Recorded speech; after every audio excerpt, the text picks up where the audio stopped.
Assalamualaikum warahmatullahi wabarakatuh.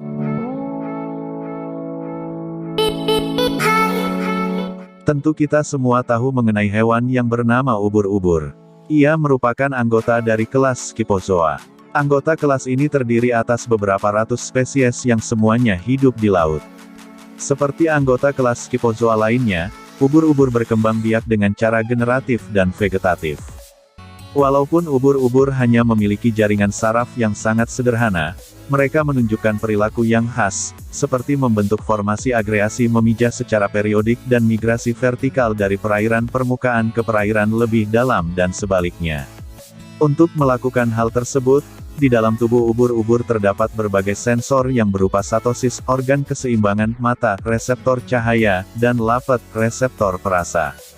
Statosis dan mata berada di dalam ropalia, yang merupakan suatu simpul saraf dan berperan memacu kontraksi ritmik otot-otot di tubuh ubur-ubur. Tapi apakah Anda pernah tahu bagaimana cara ubur-ubur berkembang biak? Simak penjelasannya. Sebelum kita membahas tentang perkembangbiakan ubur-ubur, perlu diketahui bahwa di dalam siklus hidupnya terdapat dua stadium, yaitu stadium medusa dan stadium polip. Stadium yang kita lihat berenang bebas di laut ialah medusa. Saat stadium medusa, di dalam tubuh ubur-ubur terdapat organ kelamin, gonad, yang berfungsi untuk menghasilkan gamet. Gonad ini berkembang di dalam jaringan gastrodermis dan berada di dekat lambungnya. Setiap gamet yang dihasilkan, dapat berkelamin jantan atau betina, tergantung jenis kelamin dari ubur-ubur tersebut. Persatuan antara gamet jantan dan betina akan menghasilkan larva planula. Larva ini berbentuk seperti sosis, tubuhnya penuh dengan silia dan berukuran mikroskopis. Larva kemudian akan menempel pada substrat dan berubah menjadi stadium polip yang disebut scyphistoma. Struktur tubuh stadium polip ini juga berlapis dua, diploblastik, sama seperti medusa, tetapi saat stadium polip ini lapisan mesogleanya lebih tipis. Selain itu, ia tidak memiliki mata dan statosis, dengan lubang mulut menghadap ke atas.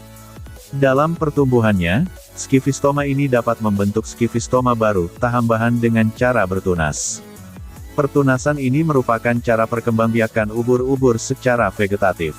Selain membentuk tunas, ubur-ubur saat stadium polip dapat berkembang biak dengan cara strobilasi. Pada proses ini, ia akan membelah diri secara transversal, hasil pembelahan diri ini disebut dengan strobila. Di dalam strobila terdapat calon individu baru yang pada saatnya akan keluar dan menjadi individu baru yang disebut evira. Evira dapat berenang dan sedikit demi sedikit akan tumbuh menjadi ubur-ubur dewasa. Dari penjelasan singkat ini terlihat jelas bahwa ubur-ubur mengalami pergantian generasi dari polip ke bentuk medusa. Polip dianggap sebagai bentuk utama dalam fase hidup hewan ini, di mana ada spesies yang fase polipnya hidup sampai bertahun-tahun. Sedangkan fase medusa berlangsung relatif lebih singkat. Hanya saja karena bentuknya yang lebih ikonik, hewan ini biasanya lebih dikenal dikarenakan fase medusanya. Itulah penjelasan tentang cara ubur-ubur berkembang biak. Semoga bisa menambah wawasan kita semua. Sampai jumpa.